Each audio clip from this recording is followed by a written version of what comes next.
Welcome back into the Pick and Roll NBA podcast with Jet and Sap, presented by Full Press Coverage. Sap, pretty tough week in the NBA as legend, not just Celtics legend, but icon of the sport and icon of the sporting world. Bill Russell passed away peacefully at his home at the age of 88.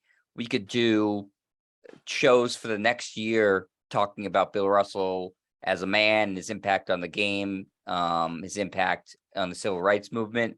But, you know, I almost feel like what more is there to possibly be said about somebody that, you know, left such a huge impact in their 88 years?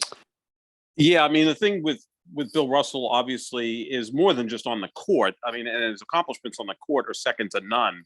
The winning, the influence he had on the franchise, the league. But off the court, obviously, we know what he meant for the civil rights movement in the 60s when it wasn't necessarily popular. You know, there was him, Jim Brown, then Lou Alcindor, then Cassius Clay. They were at the forefront of the movement, along with Tommy Smith and John Carlos, who, you know, of course, raised their fists in unity at the 68 Summer Olympic Games in Mexico City. So we know what Bill Russell stood for on and off the court, and then winning 11 championships in 13 years. Here in the city of Boston, and he was obviously never loved by the city of Boston. Very complicated relationship. And to this day, there's one statue of Bill Russell in the city of Boston, and it's at City Hall Plaza, kind of alongside City Hall, where you kind of walk towards Faneuil Hall. I mean, it's kind of hidden. And I've always kind of pushed back on it. Like, why not have it on Causeway Street in front of TD Garden, where there's a statue of Bobby Orr? And I get that the Bruins own TD Garden, but man, for what Bill Russell meant to this city, please put a statue of him up near TD Garden. Maybe change the name of Causeway Street to Russell Way. I mean, David Ortiz has a bridge, a street named after him. Ted Williams has a tunnel named after him. I mean, Bill Russell certainly deserves more than that. But 88 years old and still, you know, was real active up until the NBA Finals, wishing the Celtics the best of luck. He was still socially active, and you know, it's still jarring when someone passes away, even though they're 88 years old. And to describe him as a legend and an icon is apropos, because you can't just say Basketball Hall of Famer Bill Russell. That doesn't measure up to what he meant on and off the court. So may he rest in peace. A truly great man, and obviously a great basketball player. Sure. And also, I mean, one of the greatest athletes I think this country has ever seen. You know, a lot of stories coming out now after he's passed away about what just like an unbelievable athlete he was. And, you know, not take aside basketball, but his track and field accomplishments, and somebody who was really just so gifted, almost ahead of their time in terms of the things he was able to accomplish athletically and the high jump and how fast he was for his height. You know, had it been a different day and age, we'd be talking about somebody who, you know, was probably, you know, winning Olympic medals in multiple sports. He was that gifted. But yeah, I mean, that's how the way Bill Russell lived his life, Sap. And I had like a 12 chain tweet on this because I saw that. I had a lot of stuff to say, but that's how you maximize your celebrity to the best of your ability is what Bill Russell did. Essentially parlaying his fame to try to make other people's lives better. And there's a lot of people in the camp of, you know, shut up and dribble. And then there's some people in the, you know, remove sports and politics. And then there's other people like you and me who applaud athletes who they speak out. But I can't remember anybody, you know, with the exception of the guys you mentioned, Sap, Muhammad Ali, Kareem, and you know, Jackie Robinson too, that parlayed their fame and their success as an athlete in towards trying to make the lives of people better, people that they cared about, people in their communities. And if you were to ask Bill Russell, I'm sure he would say that was what he was most proud of. Obviously, the 11 championships, very proud of that.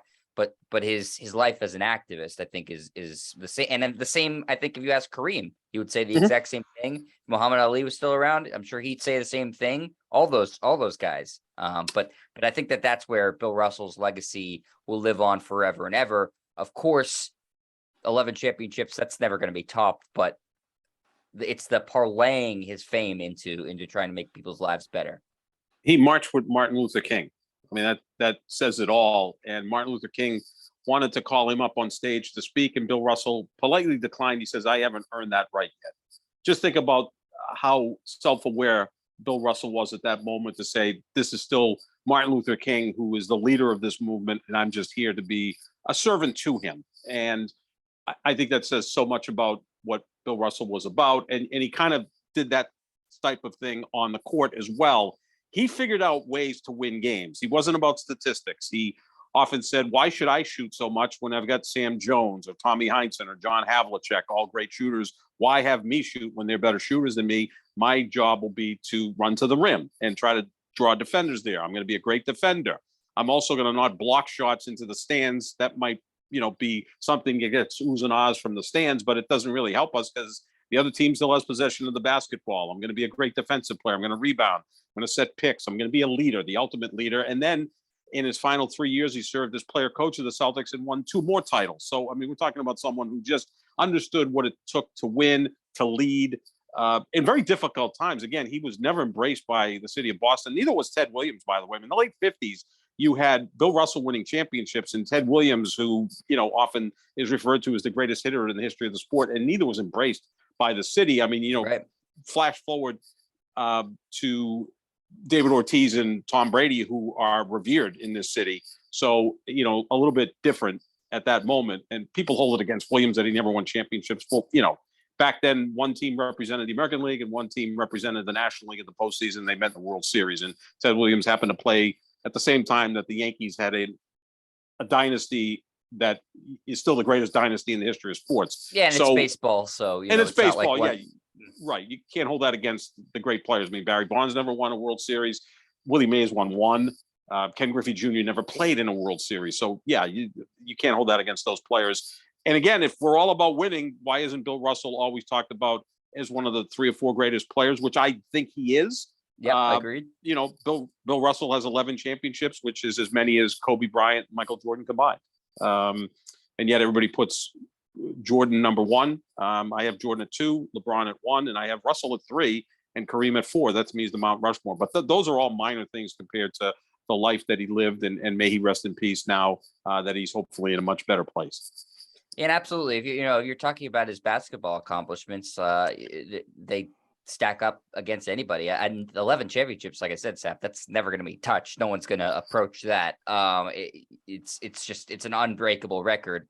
And as far as you said, Sap, just the ultimate teammate. Like, he could have gone out and said, I'm going to take a lot of shots. I want to try to score 20, 25 a game. He never seemed to care about that. He cared about winning above all, and it paid off to the tune of the Celtics. And yeah, he absolutely, not only was he not embraced by the city when he played, he was outright reviled by some people, which is, a stain that still weighs heavy on the city of Boston. And I am grateful. Granted, I obviously was not even close to being a sperm when he was playing, but I am grateful as a lifelong Celtics fan that his relationship with the city and the team did get better over time. And by the time he died, I do think my generation, the current generations of fans, really embraced him, and he was more active with the team, especially once credit to this new ownership group, once they took over, and especially once Kevin Garnett came into town. He was very close with Kevin Garnett, and you saw him more around the team. And then obviously the statue, like you said, got built of him, long overdue and not necessarily as prominent as it should be. I agree with you on both those counts, Sap. But I do feel like there was a thawing of the relationship between him and the city of Boston, because you don't want to have somebody pass away who was such an icon and just have no sort of reconciliation at all. So I do feel like that relationship got better. The thing that bothered me the most, outside of being sad that Bill Russell passed away, Sap, was that too many people on social media used it as an opportunity to push their own agendas of different things. Boston was terrible. Boston's a racist city. I saw somebody from the Boston Globe say, all you need to know about Boston is that they never called Bill Russell the GOAT and they called Tom Brady the GOAT. It's like, why? I just think it's gross to use somebody's death as an opportunity to push your own agenda, and regardless of who the person is, I think it's disgusting. I saw that. And again, Bill Russell retired in 1969. No one ever used the term GOAT in 1969, other than if they were talking about the animal, right? I mean, GOAT's something that came about. I think Michael Jordan was the first athlete that we called the GOAT, greatest of all maybe time. even later. I don't know. It's not that old. And it's really almost reserved for Tom Brady, which it fits. Tom Brady's the greatest of all time when we're talking about quarterbacks or football players, right? I think he's clearly the greatest quarterback of all time. And I think he and Jim Brown, that's the discussion of who the greatest football players of all time. So we can call Tom Brady the GOAT, and that doesn't make us racist because we're not calling Bill Russell the GOAT. And again, that term gets thrown around so much, like greatest of all time. Bill Russell, greatest winner of all time, certainly fits. Greatest social justice warrior of all time, that certainly fits. Whether he's the greatest basketball player of all time, he's in the discussion. Yeah, so to say that, by Boston sports fans calling Tom Brady the GOAT shows that Boston is a racist city is ludicrous.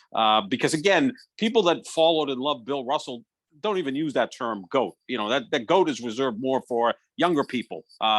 Young hip people like 59-year-old John Sapichetti here who likes to throw it around every now. That was somebody now and then. Who works for the Globe was saying that. Like, right. That's gross. On the day he died. Yeah, it's like, let's not go there. Let's just respect the man and talk about all of his accomplishments. And don't even mention what he did on the basketball court. We all know that. Let's just talk about how much he stood for civil rights. That to me, when he had the summit meeting, I believe it was in 1967, with Jim Brown, Kareem Abdul-Jabbar, who was still at UCLA. Just think about how brave. far ahead. That is so brave. Because O.J. Simpson, holy crap. O.J. Simpson was at USC. And he was kind of asked, well, why didn't you attend? He goes, well, I'm O.J. Simpson. I'm not necessarily black. Because, O.J. Simpson was very vapid compared, obviously, to those great men. Think about doing that at 18 years old, 19 years old, however Lou Alcindor was before far he was ahead of his time. That is scary. And he had the balls to do that. And they were all there to support Muhammad Ali. And again, Tommy Smith and John Carlos a year later in Mexico City. And Curt Flood challenged the reserve clause. And obviously, we know what Jackie Robinson did in 1947. And to me, the forefront of all of this was Jesse Owens at the Summer Olympic Games in 1936.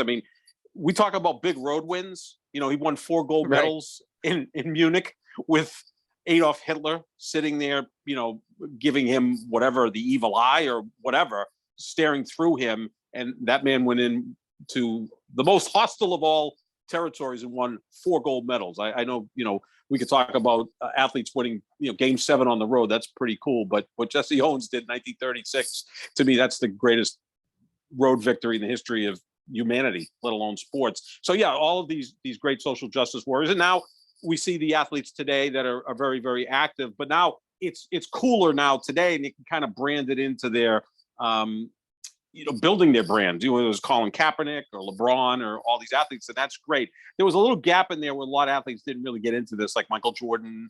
Tiger Woods was really never someone who weighed into this, and you can respect that. They just didn't feel it was in their purview. But obviously, when Bill Russell was doing this, we're talking about guys who were making a good living, obviously, but not the type of money as the athletes are today. Someone like Wilt Chamberlain never got involved in that because Wilt was different. Wilt was different than Bill Russell in more ways than one. Both the way they played the game and the way they were off the court, for sure. But when I heard the news, it was still jarring because we saw him on Twitter. He was active on Twitter. I remember 2 years ago, or actually about a year and a half ago, he was one of the first prominent older gentlemen that got the vaccine. He and Kareem were 2 guys, and I'm like, this is called leadership, right? He's making sure to try to get the Black community out there to get the vaccine because they're very hesitant about that. So and like you referenced, Jet, when he would meet with Kevin Garnett, there's a famous interview with Kevin Garnett, who was one of the 25 greatest players in the history of the sport, and a guy who's not lacking for self-confidence, was in awe sitting across from Bill Russell. We know that I think Bill Russell's favorite current Celtic would probably be Jaylen Brown, because Jaylen Brown's very socially active. And you can see Jaylen Brown just looking at Bill Russell when he met him as if to say, oh, my Lord, that's Bill Russell. I think he was that big of a human being. Sure. I think like I said in this tweet thread too, when my dad would tell me, stories about Bill Russell when I was a kid, it almost didn't seem like a human, it seemed like a superhero, like somebody, because like, how the hell do you win 11 championships and still have the time to be a social justice advocate and do, all the guy did was win. It was freaking remarkable in every level. I mean, from Pee Wee to college to Olympics to, the guy just won. And so it's like, how could you not be in awe of him? I mean, it's that sort of stuff doesn't happen. That sort of like aura of winning and doing all these things off the court. Like by the time Bill Russell was 50 years old, he's already lived like 4 or 5 lifetimes, right, worth of accomplishments. So, a remarkable man. And I do see some calls from Magic Johnson, I think other NBA players, for Adam Silver in the league to do something akin to retiring Bill Russell's number 6 throughout the league. Some other honor. The NBA Finals trophy is already named after him. I'm all for retiring number 6 throughout the league. I don't necessarily think that should prohibit somebody from wearing 6 if they want to. I think you could do both. Have all the stands retire, a green 6, and still, if a player wants to wear 6 as a tribute to Bill Russell, that I think that's more than fine. I think that you could do both, right? In baseball, some players still wear 42. If I'm not no, they were able to wear 42. I think Mo Vaughn wore 42. Right, I remember Mo Vaughn Rivera. Right. Mariano Rivera, but then once their careers ended, that no one else would wear 42 on the Red Sox or Yankees. And then on Jackie Robinson Day, everyone wears 42, especially, right. Now it was the 75th anniversary back in April. So, yeah, if they want to retire number 6, I'm all in favor of that. LeBron wears number 6 right now, so he can continue to wear 6. But when he retires, the Lakers would retire number 6. So I think that's the best way to do it. I'm all in favor of that. We've talked about before who could be, the next logo of the NBA. Right now it's Jerry West, and Jerry West is, always said, I don't deserve that. And if they want to move on from me as the logo, I'd be quite fine with that. I think we just leave well enough alone until Jerry West is no longer with us, which if you've seen Jerry West lately, he looks like he's going to outlive both you and I. He's not going anywhere. He and Sandy Koufax are in their early 80s, and they look like they could still go play. Must be the good living in Southern California. Maybe that's it. But and maybe at some point Bill Russell becomes the logo. Obviously Jordan could be the logo. And knowing the way the NBA likes to market, maybe they'll just use the Jordan brand logo from Nike and kind of tie it all in together, which would be kind of, shallow to say the least. But we know the NBA would probably make a lot of money off of that, and that's what keeps the league going. But yeah, whatever they want to do for Mr. Russell, I'm all in favor of that. Retire number 6 throughout the league. Change Causeway Street to Russell Way. Let's name a prominent street after this great man. Again, we have the Ted Boston Williams should Tunnel, do more. without question. And David Ortiz has, bridges, streets, all sorts of things. Let's honor Bill Russell the way he deserves. Not just that statue at City Hall Plaza. Again, the first time I saw it, I was kind of really upset because it's like, why is it here? You have to. It's not even in the prominent area of Government Center or City Hall Plaza. It's off to the side where there was a wax museum and a Staples, and then there's stairs near there that you walk down to go across the street to go to Faneuil Hall. It's like, put it somewhere more prominent than that. I would say put it in front of TD Garden. They could put it right next to the Red Auerbach statue too in Faneuil Hall Market. Yeah, somewhere. Considering how there. their relationship, we know Bill Russell wrote a wonderful book about it called Red and Me. So that would be apropos, I think, as well. Yeah, anywhere, just somewhere more prominent. Name a street after him. Again, I'm sure that the Celtics, who do things the right way, will have a night of celebration for the great Bill Russell at some point this season. Yeah, the Celtics will definitely do something. That they'll do something and they'll handle it well. But the city of Boston really should look into doing a apt tribute for Bill Russell because of everything he accomplished as a player and a man in this city. So I hope that happens, Sap. Though the wheels of government don't necessarily move fast, especially in Boston. Though when they wanted to get rid of Yawkey Way, they did act pretty quickly to replace that Jersey Street. So they can move quickly when they want to. So, that was obviously the biggest headline in the NBA this week was, all the tributes pouring in for Bill Russell, universally every team every player virtually had something to say about it because that was the sort of impact he led. But there are more, current stories going on in the NBA too. Kevin Durant meeting with the ownership of the Brooklyn Nets in regards to his trade request. Joe Tsai and him reportedly met. We don't really know what the fallout is. Sap, do you have any sort of inclination as to how that meeting went? Lord knows, right? I mean, it could be one of two things, that he demands the trade, doesn't just request the trade, or he just says, okay, we're all in. Let's run it back for 1 year. They've got Kyrie signed for 1 year. You got Ben Simmons. They made some decent moves in the offseason. Let's make a run at it. I mean, Joe Tsai has committed well over $300 million to Kevin Durant, right? I mean, he signed him for 3 years at about $40 million a year. He's already been paid that. And he's already extended him for 4 years at nearly $50 million a year. So do the math. Over $300 million, roughly $320 million for 7 years. And he missed the first year, and you knew he was going to miss the first year because of the Achilles injury in the 2019 finals. So it's going to be for 6 years, $320 million. So Joe Tsai has obviously committed a lot of dough to Kevin Durant. And if I'm Joe Tsai, he may be the owner in the league that is going to be the test balloon to stand up to the players and say, look, we've committed to you. You have to commit to us. We can't just sign you for 4 years. And because you wake up on the wrong side of the bed one day, that you come in and demand a request to trade. Let's go there. Again, it's a great point. Every owner is looking at this right now, Sap, and rooting for Joe Tsai. Yeah, exactly. And I think, and look, I always favor the players, but again, we talked about this in the past. I wrote a column on Full Press Coverage that there has to be some give and take here. You can't be all in favor of the players. It can't be 99-1 in favor of the players, because there's a new CBA coming up in 2 years. There's a new TV contract in 3 years, which, by the way, will total 10 years, $75 billion, which will net each team $250 million. I mean, the salaries are only going to go up and up and up. The NBA is doing quite fine. So again, pigs get fed, hogs get slaughtered. That's a famous statement from Mark Cuban. And I think the league has to be careful about that, because, too much of a good thing sometimes is not good.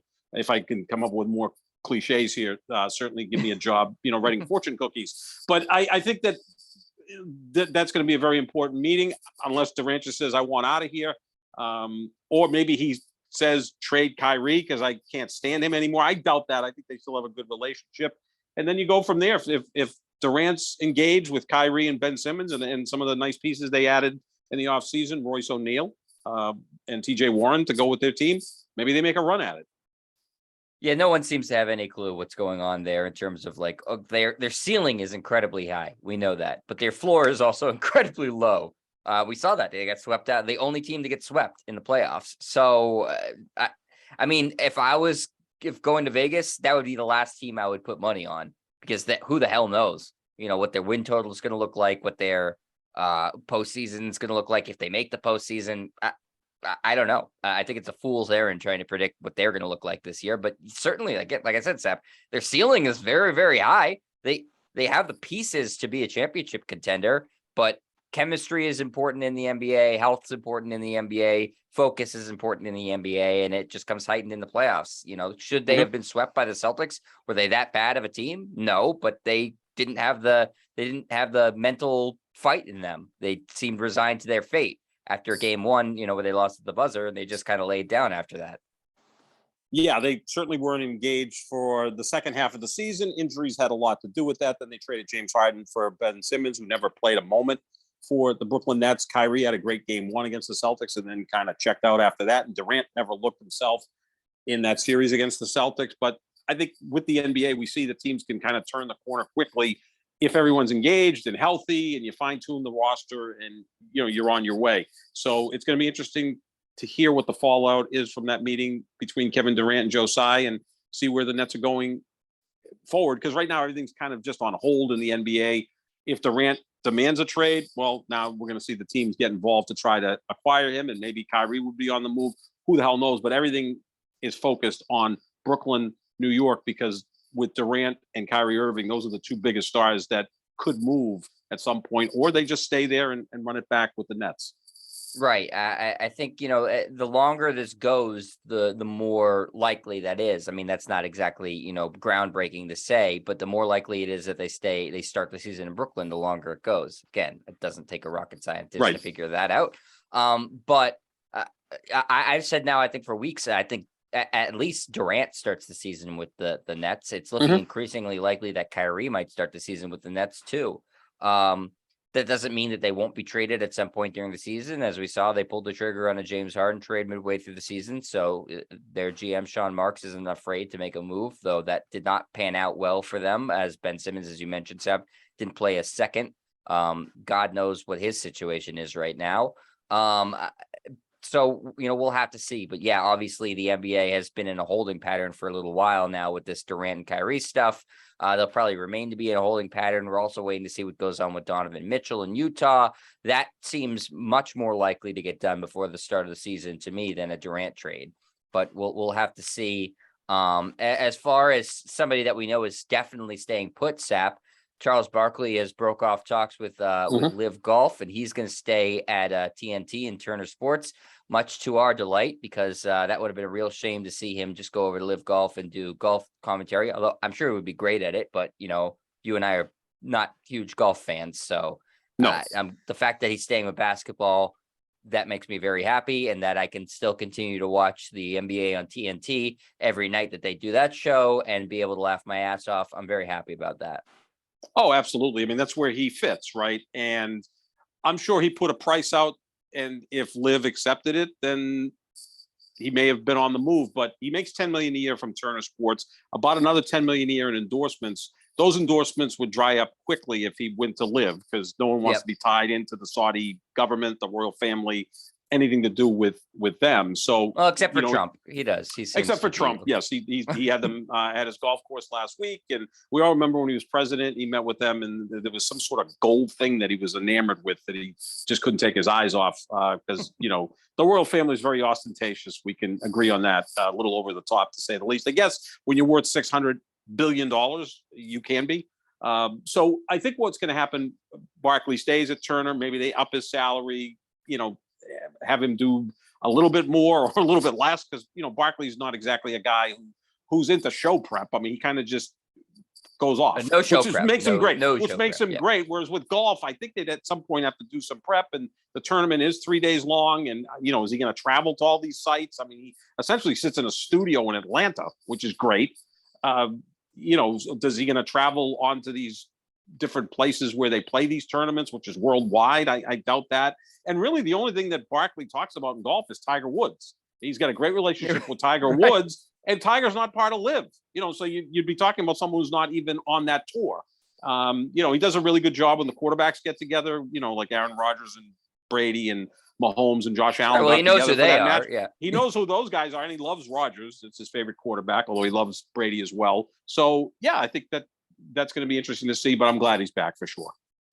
Yeah, I could see definitely Turner, giving him a raise. He's worth it to them, certainly, and he draws audiences. That's the reason why I watch, and it's the lack of show prep. That's kind of why it's really exciting to watch. He obviously has great chemistry with Ernie and Kenny and Shaq.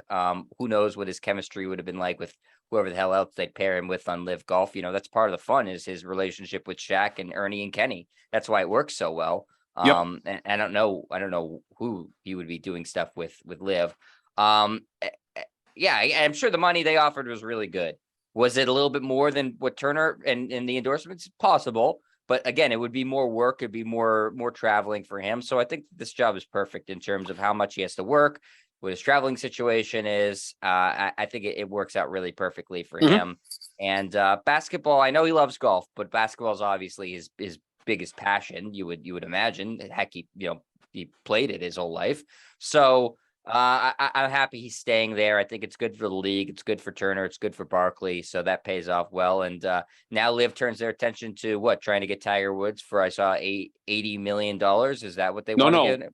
800 million. 800. I was missing a zero. Yeah, 800 million. I mean, because I think they got Dustin Johnson for 125 million. Phil Mickelson for 200 million. So they're all in on Tiger Woods, $800 million. And he said no. And good for Tiger. Again, that royal family is worth $600 billion. And those numbers only go up. I mean, they essentially could just take the interest and just take that money and throw it into golf. I'm right. I mean, who the hell knows what they really I mean, I don't know if there's any thing like the IRS in Saudi Arabia that monitors them, since they kind of run the country. It's Right. like a mob. They do whatever they want. So yeah, this is just, as you said last week, this is their way to try to take the attention away from all their atrocities. Hey, we've got a golf tour that, has all these great golfers in there. Maybe they decide to buy the NFL for $300 billion. Let's hope not. But, they could do whatever they want. Money does talk, and they have more than anyone. And with them, it's cash. That's the thing. It's not just stock options. You hear all these, who's worth $82 billion. Well, a lot of that's tied up in stock options and all. Oh, they're all cash. They're as liquid as liquid This is comes. cash. Yeah, they're as liquid as the ocean. So, or the oil wells.